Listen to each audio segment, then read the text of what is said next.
This trail is open. Thousands of people walk it every year, and yet some never make it back. These are the deadliest trails in America. America's hiking trails are often presented as accessible paths through nature, carefully marked, maintained, and mapped. Millions of people walk them every year, trusting that clear signage and well-worn routes are enough to keep them safe. But not all trails are equal. Across the United States, certain hiking routes are associated with a disproportionate number of accidents, injuries, and fatalities. These are not obscure backcountry paths.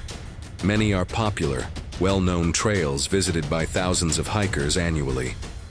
What makes them dangerous is not a single factor, but a combination of terrain, weather, elevation, and human miscalculation. A trail that appears manageable at the start can quickly change. Gentle slopes turn into exposed cliffs.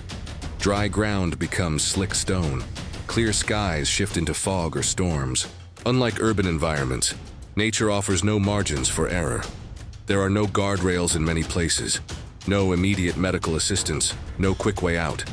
National parks and trail authorities post warnings. Rangers emphasize preparation. Yet incidents continue to occur, often involving people who did not consider themselves reckless. These trails are not traps. They are simply environments where human assumptions collide with natural reality. Understanding why certain trails are deadlier than others requires looking beyond statistics and into how people interact with landscapes that do not adapt to human expectations. One of the most well-known dangerous trails in America is Angel's Landing in Zion National Park. The trail attracts visitors from around the world, drawn by panoramic views and dramatic cliffs. The danger begins near the summit. The final section narrows to a spine of rock with steep drop-offs on both sides. Chains are bolted into the stone to assist hikers. There is no room for error. A single misstep can be fatal. Despite warnings, accidents continue to happen. Some involve experienced hikers. Others involve visitors unfamiliar with exposure and height.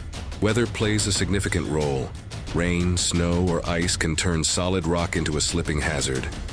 Wind can destabilize balance. Crowds increase risk as hikers pass each other in tight spaces. Rescue operations on Angel's Landing are difficult and dangerous for responders as well. Helicopter access is limited. Evacuations often require complex rope systems. What makes this trail especially dangerous is perception. Photos online often minimize the exposure. The trail looks thrilling, not threatening. By the time many hikers realize the risk, turning back feels harder than continuing. Half Dome in Yosemite National Park presents a different kind of danger. The trail is long, physically demanding, and deceptively familiar to experienced hikers. The final ascent involves climbing smooth granite slabs using fixed cables.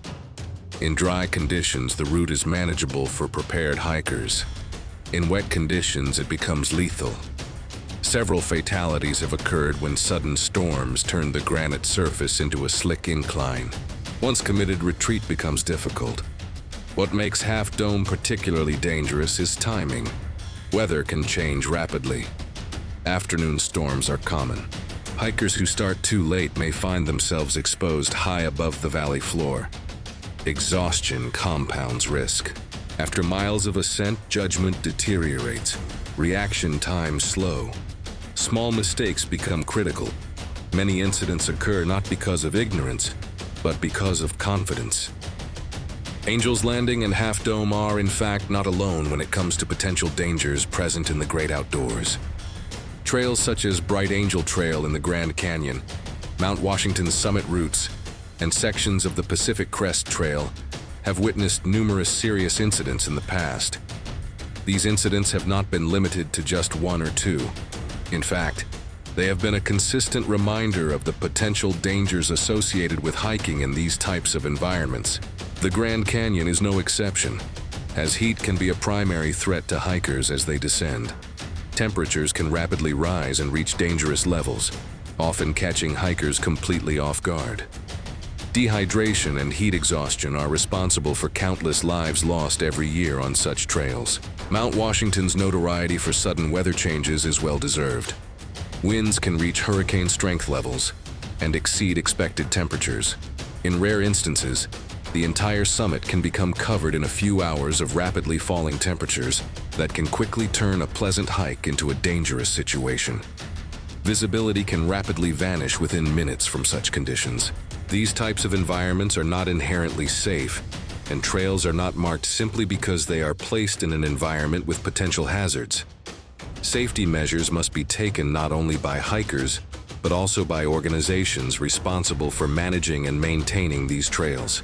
In summary, Angel's Landing and Half Dome might not be the most dangerous places in the great outdoors, but they serve as a reminder of the potential dangers that can arise with even the most well-traveled trails.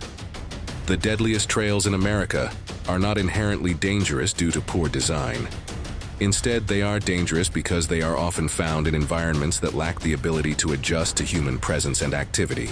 People's trust in maps, signs, and past experiences often comes into question when attempting to navigate such terrain. Nature, on the other hand, has a centuries-long history of dealing with humans and their activities without resorting to threatening or harmful actions against them. Advancements in technology have provided us with many tools to ensure our safety when traveling. While these tools can certainly provide confidence, they do not provide complete immunity from danger. For instance, cell phones often fail or become unreliable in adverse conditions. GPS technology can also lose signal or provide inaccurate information, which can significantly impact a person's ability to navigate and find their way to safety. These trails serve as a powerful reminder of a simple yet important truth. Preparation is key to reducing risk, but it does not guarantee an absolute guarantee of safety. The wilderness, in its purest form, does not negotiate with human presence and often has far stronger instincts and responses to danger than do people. In conclusion, the dangers associated with these deadliest trails in America arise from the lack of understanding and preparedness that people have when venturing into uncharted territory. It is essential that individuals remain vigilant and take necessary precautions when navigating unfamiliar terrain, both in the wilderness and beyond, to ensure their safety and the safety of those who may be encountered along the way.